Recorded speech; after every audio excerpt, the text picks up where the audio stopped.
living here. You need a certain system, a certain structure that's going to allow all of these people the protection that commercial law will afford them.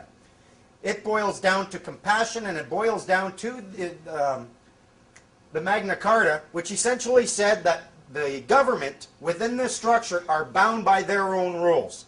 That's essentially what the common law is about.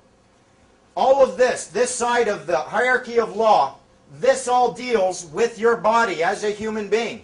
It has to do with your rights and your responsibilities and your duties as a human being in a common law jurisdiction. The other side of that is equity. This is all about law and truth. This side is all about equity and fiction. That line in the center represents the mirror I showed you over here.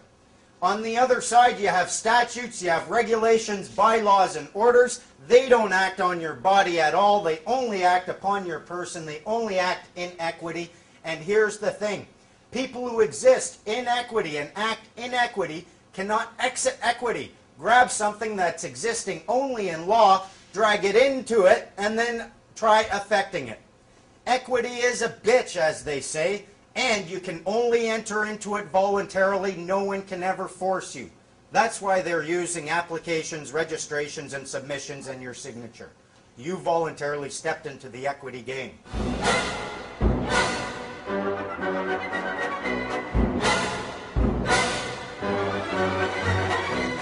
A lot of what they're doing, let's bear in mind, we are all equal. If we are all equal, who has the right to make any demands upon you? Who has the right to do anything, to command you, demand you, put orders on you? Who has the power?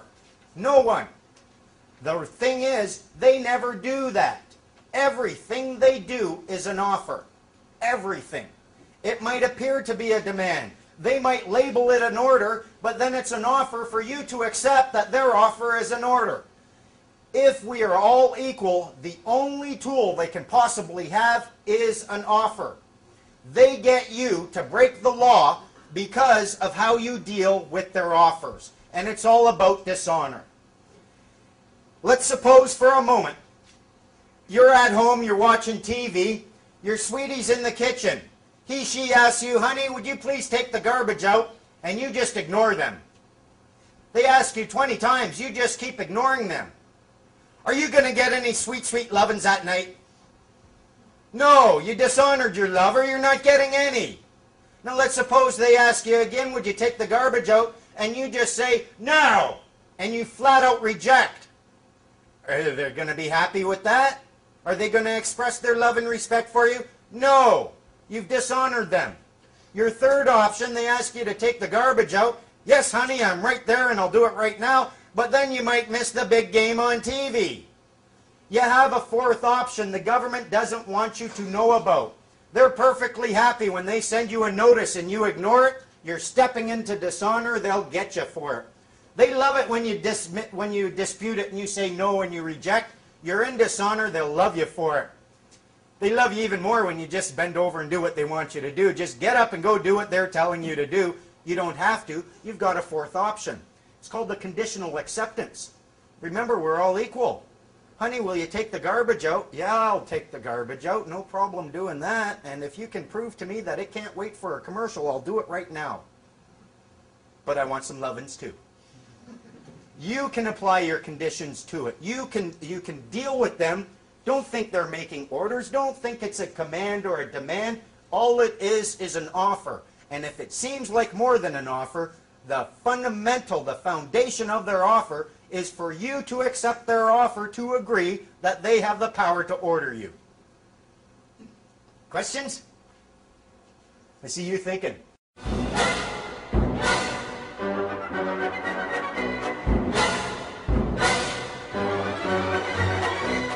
This entire game that you are playing with them is about conflict. Can I get you in conflict? If I can get you in conflict with your fellow man, one of you are in dishonor. If, imagine some people here are parents, I'm sure you got a couple of kids, they're playing out in the yard. You hear a big brouhaha, you run out to investigate, you find one kid's got mud all down his back. The other kid's got mud all over his hands. Who started the fight? It's pretty simple and easy to see, the guy with the dirty hands.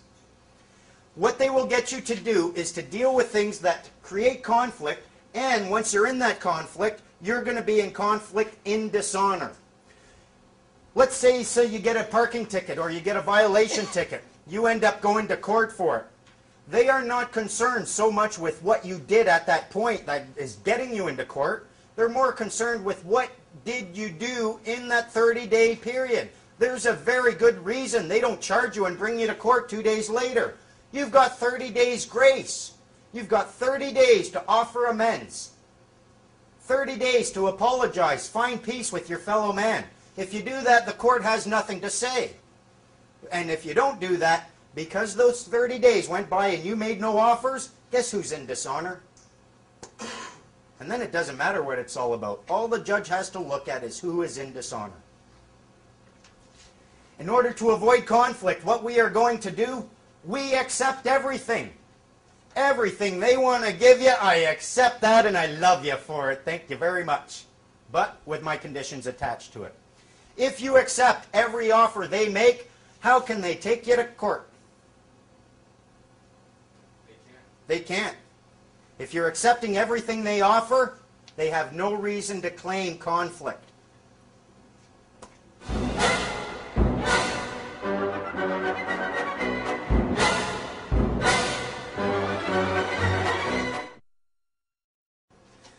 A lot of times what you're going to be dealing with are parking tickets, things like this. You'll get notices on your door, you'll get stop work notices.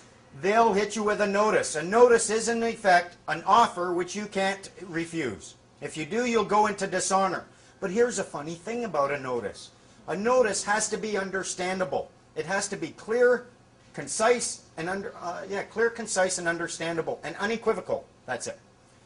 If they hit you with a notice, like when I was working with Here on Earth, they hit us with a notice. I took this down, and you can discharge a notice by seeking clarification.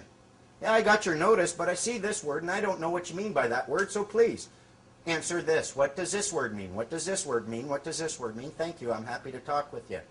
You discharge their notice, and what they want you to do is ignore it and go into dishonor.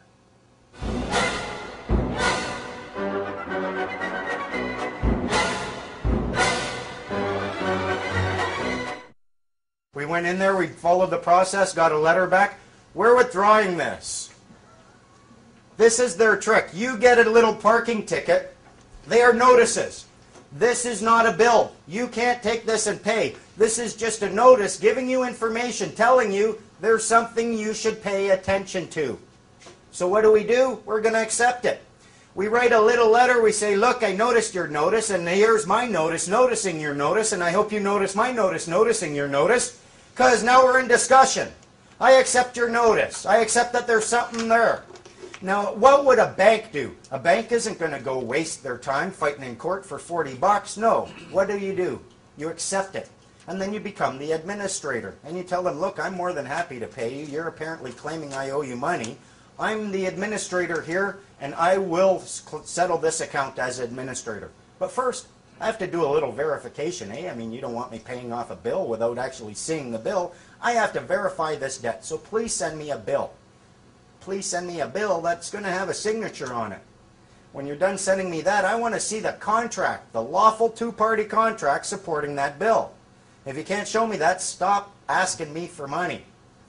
If once you do that, you get it to a point, what you will end up getting, they call a remittance, the final notice, your final notice, you must pay this. If you look on that envelope when you open it up in the lower corner, they call it a remittance. They want you to take this remittance and send it in with a check, say for $40. Here's the thing, if this was a bill, why do they want it back? When's the last time you ever paid a bill and then had the person who presented you with the bill demand that bill back? You pay the bill so you can keep it and say, I don't owe you anything anymore. But they want it back. What's a remittance? I looked it up. A form of money. It's money. It's sent by one merchant to another, either in bill of exchange, check, specie, or otherwise. They have sent you a piece of paper worth $40. But they messed up because the word that they put on it is amount, not value. What you are going to do is you are going to take that little remittance. Imagine for a moment, this is what they're doing, I think. Imagine you want someone to come over and cut your grass. So you hire a company to come cut your grass, and then he's halfway through cutting your grass. You realize you're a stockholder in that company. And you realize that as a stockholder, you have the right just to sign his check. He can give you the bill, you'll sign it, give it back to him. He can take that to the accountant in the company and get paid the $40 for cutting your grass. But it's going to have a negative effect on your stock. It's coming out of your stock. So what if you decide, no, I'm not going to do that. I'm not going to take that route. I'm not going to devalue my stock. I'm just going to give you a check for cutting my grass. But what you've done now is you've given him 2 pieces of paper. Each one is worth $40. This $40 check does not cancel out the $40 remittance. The $40 check is what they're charging you to do the administration on your remittance. They sign it on your behalf. They send that off. They're getting paid twice. All you have to do is take that remittance, put value across it, assign value to it, accept it for value, send it off to them. They can now it's money. Now you valued it. You've treated it like a remittance as a species of money, and you're done. And we've been doing this, and we've even got them on tape acknowledging that you can do it. We've got a peace officer acknowledging that we always have this option when dealing with these things. If you look on those tickets, they'll tell you payment instructions, dispute instructions. So you can pay or you can dispute. If you choose the dispute route and you go in there, they'll give you a piece of paper and it says right on it, date dispute was created. Dispute created by. You created dispute. You never offered discussion. You never offered anything. You jumped right into the dispute and now you're in dishonor. Whether or not you win in court doesn't really matter. You're in court in dishonor.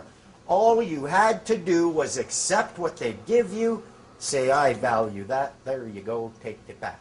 Now, how can you do this? How can you just take a remittance and assign value to it?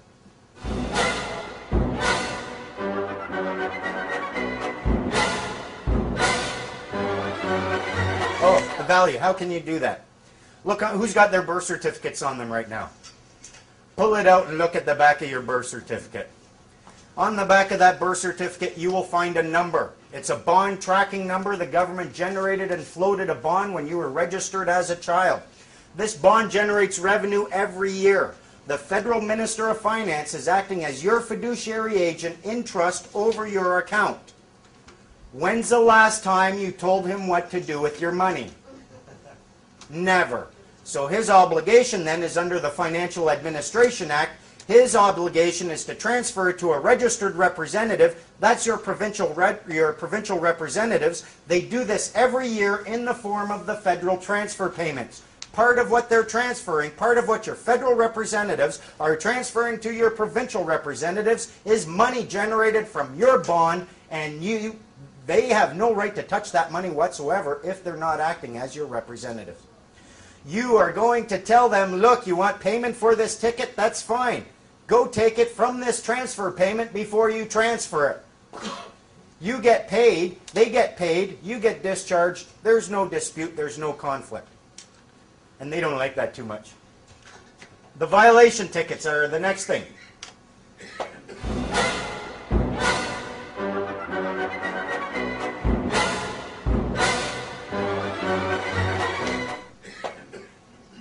A violation ticket. We live in a place where everything from dog shampoo to Zamboni blades are all registered and regulated.